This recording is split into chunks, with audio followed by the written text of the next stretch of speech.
Hi friends, welcome to our channel Rama talks and vlogs. ఈ video వచ్చేసి రాఖీ రోజు video అండి. ఆ రోజు షూట్ చేసిన వ్లాగ్.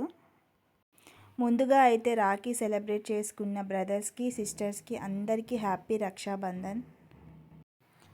ఈరోజు మమ్మీ డాడీ కూడా మా ఇంటికి వచ్చారండి. రాఖీ రోజు 5:30కే ట్రైన్ దిగానని ఫోన్ చేశారు. ఇంకా నేను 5:30కే లేచాను. నేను లేచిన వెంటనే మా పాప కూడా లేచింది. ఒకవైపు అమ్మమ్మ తాత వస్తున్నారనే ఎగ్జైట్మెంట్, ఈరోజు రాఖీ కదా మమ్మీ, నేను తను త్వరగా రెడీ చేయి, త్వరగా కొత్త బట్టలు వేయి. అదేంటోనండి, పిల్లలకి కొత్త బట్టలు వేసుకోవాలని, ఇట్లా రెడీ అవ్వాలని చాలా ఎగ్జైటెడ్గా ఉంటారు కదా. అందులో ఆడపిల్లలు అయితే మరీను, అందులో మా పాప అయితే ఇంకా మరీను. ఆమెకైతే ఈ పిచ్చి బాగా అనమాట.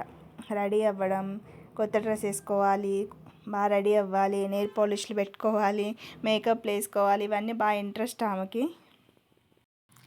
ఆమె కాదు, చిన్నతనంలో మనం కూడా అంతే కదా. అవన్నీ మన పిల్లల్లో చూస్తుంటే మనల్ని మనం కొత్తగా చూసుకున్నట్టుంది కదా. ఇంకా రాఖీ కట్టడం అయితే స్టార్ట్ అయిపోయింది. మా పాపకి చాలా కోపంగా ఉంది.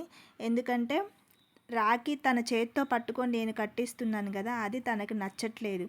తనకు తానుగా ఓన్గా చేతికి రాఖీ కట్టాలి, ఎవ్వరు సపోర్ట్ లేకుండా అని. తనకేమో చేయికి ముడి వేయడం రావట్లేదు, ఆ రాఖీ ఏమో ఊడిపోతుంది. హారతి కూడా తను ఒక్కతే ఇవ్వాలని, ఆ హారతి ఎక్కడ తన మీద బాబు మీద వేస్తుందేమోనని అదో భయం నాకు. ఇంకా తన కోపం ఉన్నా చిరాకున్నా ఇంకా చేసేదేం లేదని అలా అలా అలా తనకి అదమ్మా ఇదమ్మా అని నవ్వుపించుకుంటూ నేనే ఇంకా బొట్టు పెట్టి తన చేత్తో పట్టుకొని రాఖీ కట్టించి హారతి ఇప్పించాను. ఫైనల్గా అయితే లాస్ట్కి నవ్విందనమాట. ఇంకా తమ్ముడిని హక్ చేసుకుంది. తమ్ముడు ఏదో ఒక గిఫ్ట్ ఇవ్వాలి కదా, వాళ్ళ డాడీ డబ్బులు ఇస్తే డబ్బులు ఇచ్చింది. అప్పుడు కాస్త స్మైల్ వచ్చిందనమాట. ఆ తర్వాత నేను చేసిన సేమియా పాయసం అయితే తినిపించుకున్నారు ఇద్దరు అక్క తమ్ముళ్ళు. ఇంకా ఫైనల్గా అలా అయింది మా ఇంట్లో రాఖీ సెలబ్రేషన్స్. బ్రదర్ ఫీలింగు లేకపోతేనే తెలుస్తుందండి ఎవరికైనా.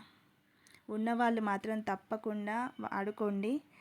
కోపంతో కాకుండా ఎప్పుడు హ్యాపీగా ఉండండి. మళ్ళీ ఆ రిలేషన్ అనేది ఎవరికి రాదు. నా బిడ్డలు ఎప్పుడు ఇలాగే సంతోషంగా చాలా రాఖీలు జరుపుకోవాలి తల్లి మీరిద్దరు ఎప్పుడు. ఇప్పుడే కాదు, పెద్దయ్యాక కూడా ఎక్కడున్నా కూడా రాఖీ వచ్చినప్పుడు ఇద్దరు మంచిగా సెలబ్రేట్ చేసుకోవాలి. ఆ ఫీల్ అనేది ఏ బ్రదరు లేని సింగిల్గా ఉన్న ఆడపిల్లకే తెలుస్తుంది. నాకు తెలుస్తుంది. నాకు ఏ బ్రదర్స్ ఏ సిస్టర్స్ లేరు. ఉన్నవాళ్ళు యూటిలైజ్ చేసుకోండి, కోపాలు గొడవలు ఇలాంటివి పెట్టుకోకుండా. ఇంకా చెప్పాను కదా, మళ్ళీ మేము ఇంట్లో సీన్ రీక్రియేట్ చేసామన్నమాట. మా పాపకి ఫస్ట్ నేను కట్టించింది అస్సలు నచ్చలేదట. ఇంకా మళ్ళీ వాళ్ళ డాడీ వెళ్ళి ఇంకొక రాఖీ తెప్పించారు.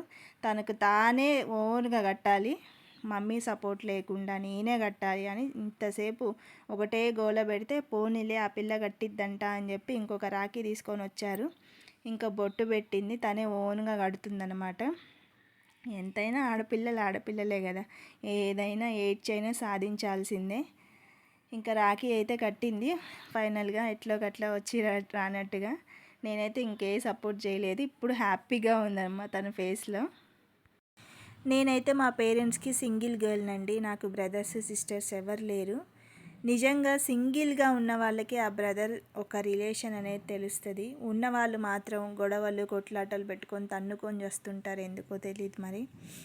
కొంతమంది అండి, అందరినీ కాదు నేను అనేది. ఆ కొంతమంది కూడా ఉన్న వాళ్ళని, రక్త సంబంధాన్ని ఎప్పుడూ వదులుకోకండి. ఫైనల్గా నేను చెప్పాలనుకుంది ఒకటే, నాన్న జున్ను, నువ్వు అక్కకి నేనున్నాననే నమ్మకం, ధైర్యం పెద్దయ్యే కొద్దీ అక్క బాధ్యత అంతా డాడీ తర్వాత నువ్వే తీసుకోవాలి.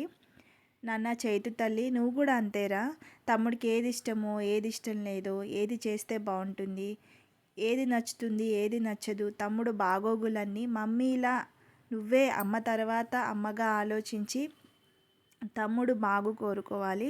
నా తమ్ముడు హ్యాపీగా ఉంటే చాలని నువ్వు, నా అక్క సంతోషంగా ఉండాలనే నువ్వు, ఇద్దరు ఒకరికొకరు ఆ రిలేషన్ని ఎప్పటికీ స్ట్రాంగ్గా ఉంచుకోండి. మీ ఇద్దరి మధ్య ఎప్పుడు మనస్పర్ధలు అనేవి రాకూడదు. ఎలాంటి గొడవలు వచ్చినా అవి తాత్కాలికంగానే ఉండిపోవాలి, శాశ్వతంగా ఎప్పుడు మిగిలిపోకూడదు. మీరు లైఫ్ లాంగ్ ఇట్లాంటి రాఖీలు చాలా సెలబ్రేట్ చేసుకోవాలి. మీరిద్దరూ తోబుట్టువులని, ఒకే రక్త సంబంధములని ఎప్పటికీ మర్చిపోకుండా సంతోషంగా హ్యాపీగా ఉండాలని నేను మనస్ఫూర్తిగా కోరుకుంటున్నాను. లైఫ్ లాంగ్ హెల్తీగా హ్యాపీగా ఉండాలని, మీ డ్రీమ్స్ అన్నీ ఫుల్ఫిల్ అవ్వాలని మనస్ఫూర్తిగా కోరుకుంటున్నాను. అందరికీ హ్యాపీ రక్షాబంధన్. అది కింద పెట్టి చెప్పు చెయ్యి మళ్ళీ చెప్పండి. అందరికీ హ్యాపీ రక్షాబంధన్.